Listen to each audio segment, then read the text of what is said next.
D'abord connu en tant qu'aikidoka, il est 7e dan d'aïkido. Steven Seagal a été le premier étranger responsable d'un dojo au Japon. À la fin des années 1980, il obtient le succès dans le genre du cinéma d'action. Il devient également membre de la police auxiliaire de la paroisse de Jefferson en Louisiane et se produit en tant que chanteur et musicien. Salut à tous et bienvenue sur notre chaîne.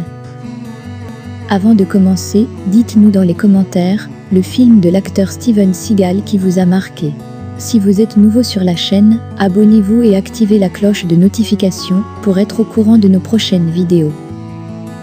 L'acteur et artiste martial Steven Seagal est né le 10 avril 1952 à Lansing, dans le Michigan.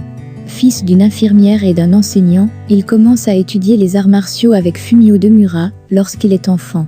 Il s'est ensuite rendu au Japon à l'âge de 17 ans, où il a enseigné l'anglais, étudié le zen et perfectionné ses arts martiaux, obtenant finalement des ceintures noires en aïkido, karaté, judo et kendo. Seagal a passé 15 ans en Asie, étudiant la philosophie orientale et chorégraphiant occasionnellement des scènes de combat d'arts martiaux dans des films, travaillant avec des stars telles que Sean Connery et Toshiro Mifune. À son retour aux États-Unis, il ouvre une académie d'arts martiaux et devient le garde du corps de célébrités telles que Kelly LeBrock et l'agent hollywoodien Michael Ovitz. La première est devenue la femme de Seagal et le second l'a aidé à réaliser des films pour Warner Bros. En 1988, Steven Seagal commence sa carrière au cinéma avec Nico d'Andrew Davis, avec Sharon Stone et Pam Grier. Davis se voit confier la réalisation par ce qui peut être considéré comme une faveur par un ancien étudiant de judo, l'agent Michael, qui a pensé que n'importe qui pouvait devenir une star. Malgré le succès moyen du film, l'acteur signe ensuite un contrat avec Warner Bros pour 3 films supplémentaires. En 1990, il joue dans Échecs et Mort et Désigné pour mourir. L'année suivante, il joue dans Justice sauvage avec William Forsythe et Jerry Orbach. Les 3 films sont des succès au box-office, ce qui fait de lui une star des films d'action aux États-Unis.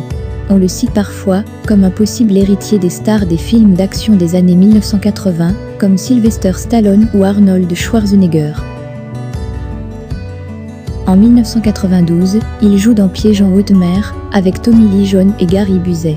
Ce film est un succès aux États-Unis et à l'étranger, engendrant 156,4 millions de dollars de recettes, ce qui en fait son film ayant le plus de succès après Nico.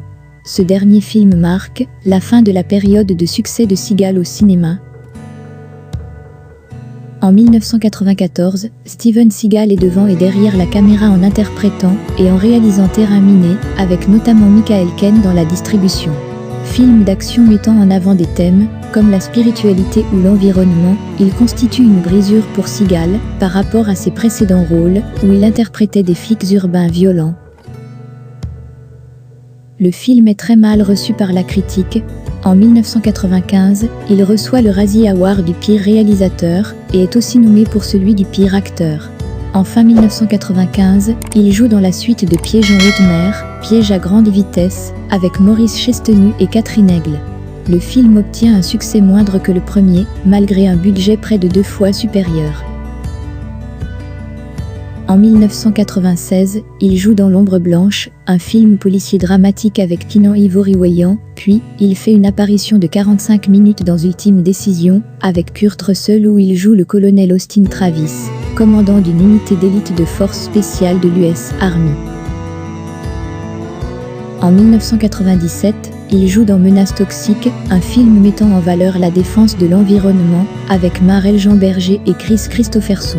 L'échec commercial du film met fin au contrat de Seagal avec la Warner Bros pour d'autres productions, à l'exception de Hors Limite. En déclin artistique, Steven Seagal se tourne vers les films d'action à petit budget pour le marché de la vidéo. Ainsi en 1998, il joue dans Piège à haut risque avec Camille Abel. Un autre trié mettant en avant des valeurs environnementales, qui devient sa première production à sortir directement en vidéo aux États-Unis. Produisant le film avec ses propres fonds, le tournage s'effectue près de sa ferme dans le Montana. Après avoir produit Prince of Central Park, il revient au cinéma avec la sortie, en mars 2001, de Hors Limite avec le rappeur DMX.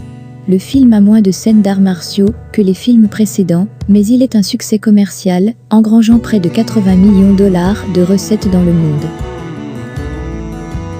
Seagal apparaît ensuite au générique, comme producteur et parfois, comme scénariste de la plupart de ses productions des TV incluant l'affaire Vanakan, Ultime Vengeance, Un aller pour l'enfer, Clémentine, Hors de portée, Piège en eau profonde, Double riposte, Vol d'enfer, Traque sans merci et Name Movie, dans lequel il a un petit rôle.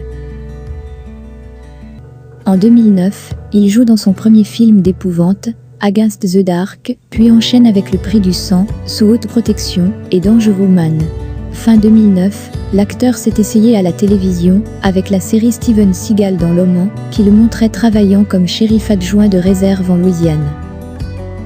True Justice, diffusé de juillet 2011 à septembre 2012, mettait en scène Seagal dans le rôle du chef d'un groupe d'intervention sous couverture à Seattle, Washington. De retour sur le grand écran, Seagal a joué dans Force of Execution 2013 avec Vin Graham et Gutcho Streg. Il est également apparu dans le documentaire The Real Miyagi 2015 sur son mentor de la première heure, Fumio Demura. Il enchaîne avec des films comme China Salesman en 2017 avec l'ancien boxeur Mike Tyson et Beyond the Law en 2019 avec le rappeur DMX. Outre l'attention qu'il a reçue, en tant que star du cinéma, Seagal a fait les gros titres pour sa vie hors écran. En plus d'avoir fait allusion à sa possible implication dans la CIA, il a éveillé les soupçons quant à son travail avec les combattants tibétains pour la liberté.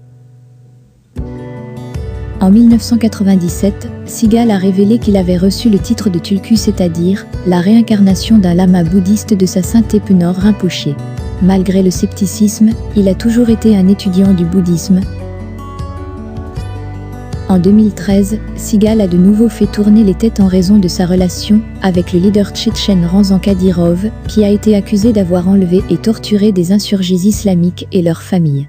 Il a visité la maison de Kadyrov, dans la capitale Grozny en mai, avant de retourner en Tchétchénie en octobre, où il a été repéré lors d'un concert de gala dédié au 195e anniversaire de Grozny. Seagal est également devenu proche du président russe Vladimir Poutine et en 2018, l'acteur de 66 ans a été nommé représentant spécial du pays aux États-Unis pour promouvoir la coopération dans la culture, les arts, les échanges publics et les échanges de jeunes, selon le ministère russe des Affaires étrangères. Seagal a tweeté qu'il était profondément humble et honoré de mériter cette nomination, ajoutant qu'il visait à lutter pour la paix, l'harmonie et les résultats positifs dans le monde.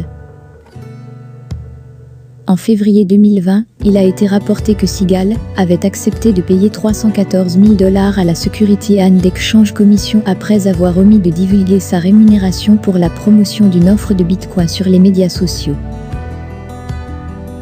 Pour ce qui est de sa vie personnelle, Seagal a été marié à Miyako Fujitani de 1975 à 1987. Ils ont 2 enfants, l'acteur et mannequin Kantaro et Eyako. Lui et le Brock ont ensuite eu 2 filles, Annalisa et Arissa, et un fils, Dominique, avant de divorcer en 1996. Seagal a également une fille, Savannah, avec Arissa Wolf, l'ancienne nounou de ses enfants. Il s'est marié une nouvelle fois, avec Erdenetuya Batsuk en 2009. Le couple a un enfant. Voilà les amis, c'est tout pour aujourd'hui. Merci d'avoir regardé jusqu'à la fin. N'oubliez pas de nous laisser dans les commentaires de films de l'acteur qui vous a marqué. Likez juste en dessous. Surtout abonnez-vous, partagez et activez la cloche de notification pour être au courant de nos prochaines vidéos.